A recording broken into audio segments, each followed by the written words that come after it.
The market, from a business standpoint, doesn't care about your passions.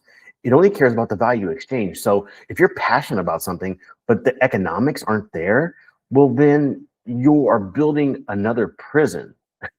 And I don't know about you, but I don't like prisons. I like freedom. I'm currently here in Lima, Peru. And last night I went out to listen to some live music. And it was kind of funny. I went to this bar, it was very busy, and people were having a great time. It was packed. And I kept thinking to myself, man, on the outside, this looks like a great business idea, but I know on the inside, it's not, because I've looked at all types of businesses' tax returns and I know what they're dealing with as far as the mathematics of their business model. And so I struck up a conversation with the owner of the bar, and super nice guy, but he told me he's miserable. And what he said is he's basically a slave to 12-hour days, working 7 days a week. He has a 10% margin, and he only takes home 50 grand a year. So he's literally working his ass off every day for no freedom, no income. What is he doing? And so he told me, like, I want to travel. And he's like, I want to do what you're doing, like go to different countries and be able to leverage business for my freedom. But I can't, because he's literally an employee to his inventory, to his staff, to the overhead, and also to the bureaucracy of just having a business, because the government's going to have different rules, parameters, procedures that you have to follow. So he ended up hating his business, because his business actually hates freedom because of the business model he chose. So in a business model like a restaurant or a bar, it has very heavy inventory costs. And from a physics standpoint, it's hard to get any momentum when you have heavy mass. And if you think about entropy, entropy is, when left alone, things tend to decay. And so with a restaurant or Amazon shipping or anything that has inventory, things get old, things rot, trends die. The location that you thought was hot for your restaurant or bar, 18 months later, there's a new location that's hot, a new bar that's hot, and now they are holding the bag. And so there's a lot of friction in this business model, that with heavy inventory, you need staff, you need permits, you need real estate, you have to have leases, and you need to deal with the bureaucracy of, I have to have permission to operate. So the ceiling is capped on several different ways. Number one, you're capped on, you can only serve so many people in the restaurant. You're capped on capacity, and you're capped on what you can charge on your pricing, because let's be real, you can't charge $1,000 for a steak. I mean, there's very few places in the world that you can do that. My guess is 99.9% of places can't do that. So you're battling two forces that are really hampering your ability to create a leveraged business. And your input is one-to-one to your output. So if you're inputting time and labor, it's one-to-one correlated to your profit, which is your output.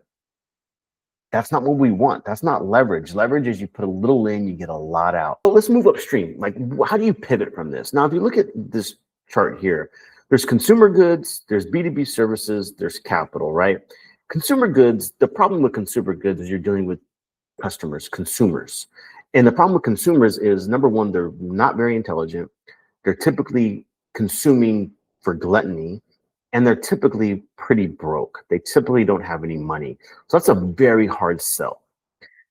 You move down to B2B services, okay, slightly more intelligent. They typically have more money. Hopefully, a lot of businesses don't, but they're willing to invest because they have a business. So it's kind of a necessity, right? The problem with B2B services is you have to fulfill on the service you're providing. So if you're an attorney, you have to do the attorney stuff. If you're a paralegal, you have to do the paralegal stuff. If you're doing consulting, you have to do the consulting hours. If you're an accountant, you have to do the accounting. Regardless of what you're doing, you have to fulfill on the services you're offering, which takes time and it takes your energy. As you move down to capital, you see there's a lot more leverage, because the closer you get to the money, the higher the leverage. So why are we selling soup and beer and drop shipping and marketing agencies and franchises? So think about from a capital lens, what does the bar owner and restaurant owner need more than customers? They need capital to operate. And this is exactly what I break down in my executive briefing. It skips the products and just gets to selling funds. And you can check that out in the description below. So the perfect commodity has zero rotting or spoilage, right? And 100% demand. So selling money, and specifically in the commercial finance niche of equipment finance, is the only product that doesn't go out of style. It has evergreen demand because businesses always need equipment to operate. If you think about the physics of the business model, it's digital. It moves instantly. It never rots. It has universal demand. Every businesses, even a failing bar, needs to buy commercial equipment. They need liquidity. And the great thing about selling money is no one cares how it tastes. It just works as a utility. There's no emotion involved with selling equipment. No one cares. They just care about the utility it gives them and how they can build based on that. So the architecture of freedom.